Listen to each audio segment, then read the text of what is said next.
Good afternoon and welcome to Titan Talk. Hey guys, thanks for joining us today. You have myself, Captain Coop, and I have a guest today. I have my secondary. I'm not alone, so you guys don't have to suffer with just me.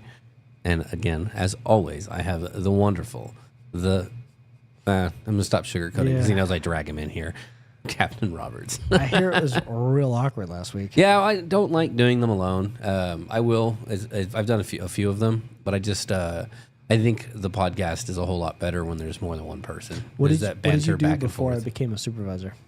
For the podcast? Mm-hmm. I dragged McFarland in on every one of them. He didn't have a choice. With having you, there's an option, and he knows that now.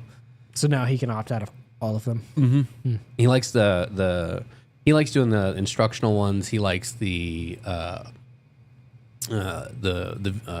reaction videos and things like that, with things where he can help with instruction and teaching and those kind of guidelines. So when it comes to this stuff, the instructions that we do with the very basics and stuff, he prefers the more in-depth stuff versus the basics. Reasonable. Yeah.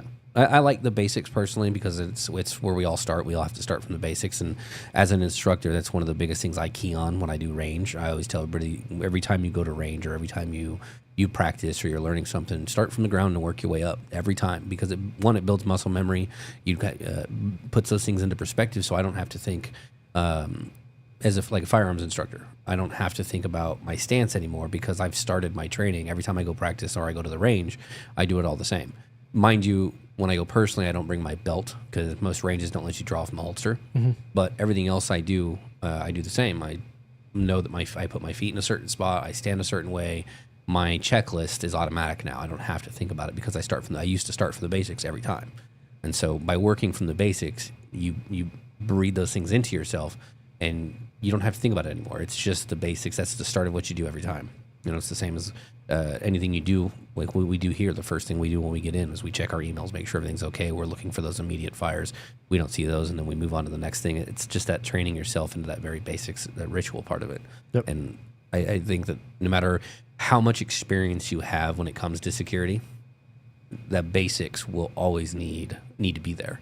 And so by training from the basics every time you do something, regardless of what it is, by getting that in and starting from that point every time, it becomes rhetoric to you. You don't have to think about it. You don't have to put any thought. There's no brain power to it. It's just I automatically do the basics part of it, and then I can bring my brain power and where I need to think about something to the harder stuff. Billy, good to see you. Easy, good to see you as well. Thanks for joining us today. So today, as you guys could see, with Mr. Roberts back, again, we were going to be talking about the basics because that's all I know. No.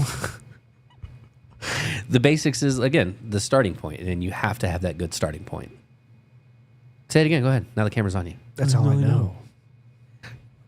You're horrible. Hey, if the basics can get you this far. That's true, but that's what I'm saying is when it comes to the basics, when you look at this stuff, the basics of what we do, the basics is it's so much of what we do. Customer service, that client side friendly, the being appealing to the people around you, the way your uniform looks, how you hold yourself, your character, all of that stuff. Those basics, the communication gets you a lot farther than you think. It's so imperative to everything that we do. Those basics mean so much to everybody, not just your supervisors, but to the staff that you're working around, to the clients, to their patrons.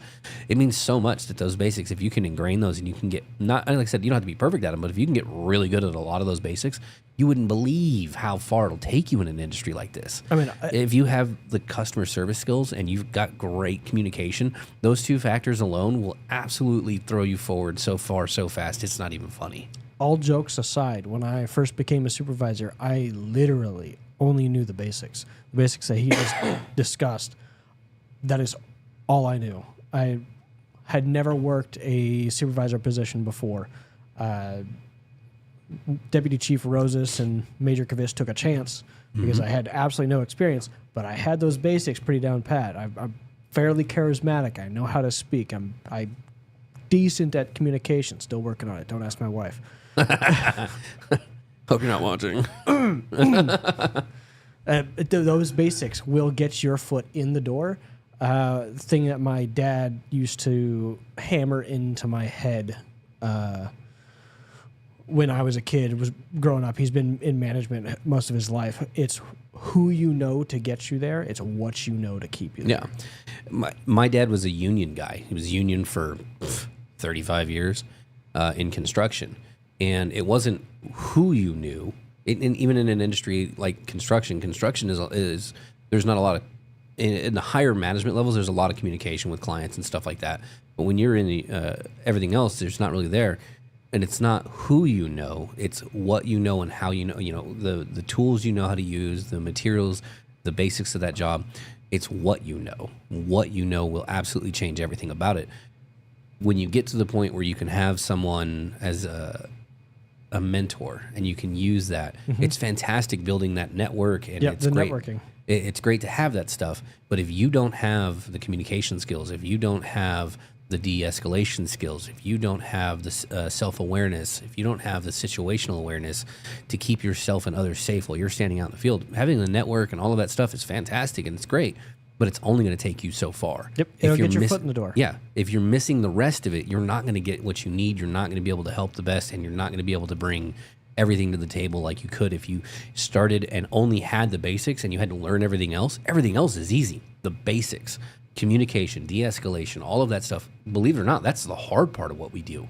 Yeah, you know? It really is. Dealing with everything else. I tell people all the time, or I used to tell them when they wanted to be a supervisor, as long as you can do these certain aspects, I can teach you everything else. I can teach you everything there is to know about Titan, how the things are done.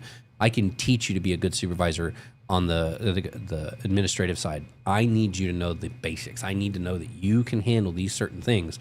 De-escalation, communication, and those things when you're out in the field, because that's the hardest part of what you're going to have to deal with. Yep. Talking to people, talking to clients, all of that stuff. That is the most difficult part. And as long as you can do that, everything else is teachable. I've said it on the podcast before, but when people typically ask me what I look for in a supervisor or how do I get my... We've talked about it. Yeah. How do I get my foot in the door? How do I get, introduction into the higher-ups? The first and by far biggest trait that I look for is integrity. Mm-hmm. Everything else can be taught, can be coached. If you do not have integrity, you're not going to get very far. Mm-hmm. Got to have integrity first and foremost before you even start looking at managing other people. Because those other people will see the lack of integrity and you will no longer be in charge of them. Yep. But the other people, let's just say you do get into a supervisor role, the other people will see lack of integrity in you, and they'll do everything they can to take advantage of it. Oh, yeah. They'll walk all over you if you don't have that. The biggest thing when it comes to that, besides integrity, when you're looking at stuff like that, not besides, but the biggest thing with integrity is it brings a sense of everybody's together. If you have that integrity, you can lead that team, you can lead those people. Everybody will look at you and go, that's a person I can follow. Leon talked about this a long time ago. There are leaders that you will listen to, and then there are leaders that you will follow into battle. There's a huge difference between the two. And I've had both, for multiple companies that I've worked for. I've had leaders that I look at and I go, well, I'll listen to you because you're my boss, but I'm not going to follow you into battle, And then you've got those people that you look at and you're like, nah, I'm going to go with that guy. Wherever he goes, I'm following him. I'm going to listen to what he says. I'm going to help him the best I can. I'm going to follow that guy into battle. And when you're looking at supervisors or you're looking at being security, when you're looking at that stuff, that's the core part of it. That if you have that, everything else is manageable. Everything else is you can be taught. You can be taught how to communicate. You can be taught how to write reports. You can be taught de-escalation. As long as you have that integrity, that motor to learn and stuff like that, the rest of that, a lot of it can be taught. Some of it is you've got to have a really good standing and a really good understanding of it first. Or a lot of good self-reflection. Right. But a lot of it's teachable. There's that basic part of it that you have to have first. So, but I mean, we're going to continue to talk about basics and learning that stuff and what it is and how to learn, because it's so core and it's so fundamental. Not this word again. To what we do, you have to have an understanding of it. When we keep going back to roles and responsibilities and the basics of it, where it comes to patrols and monitoring what you're doing, situational awareness, and those are, when it comes to physical security, knowing your role at your location and what the standard is, the expectations from the client, the expectations from your supervisors, that is kind of the key to your duties there. making sure that you understand that stuff. So I know where I'm supposed to be, what I'm supposed to be doing, when I'm supposed to be doing it. Is there an order fashion to this? Do I have to follow a timeline? Is it based in this time or that time? Those are those key responsibilities that you'll learn as you get there. But those are the basics of that for each, and every job site's going to have those. Learning those basics will help you grow at the job that you're working at that particular time, which will put you on the radar for your supervisors, because once you have an understanding of that, they're going to see that and be like, that person's paying attention to what's going on. Yep. I think one of the major basics for being a supervisor or management in any company is managing stress. 100%. It has crippled so many people in Titan that I've noticed not being able to manage stress, and I'm horrible at it. If I don't take if other people around me don't pay attention and help me take care of myself, I will absolutely cripple and crumble. I have bottled up everything since I was a kid, and I've never been in such a high stress environment, and it has absolutely taken a toll on my mental. And without other people looking out for me, I have no idea where I would have crumbled, but I probably would have crumbled by now. Let's see, and that goes for, I think, anybody in a high stress job. If you don't have the perfect self-awareness and self-reflection on stuff like that, because I'm the same way. I bottle stuff up. I don't I don't communicate that stuff well to others unless somebody is looking out for me and they help me with it. One of the things a year ago, 2 days ago, that I was dealing with, I would not have been able to manage it on my own. There's just no way. And I couldn't. And I had to have the support that I had here to help me kind of wade my way through it. And if I hadn't had that, I would have fell hard. Yep. Harder than I did fall.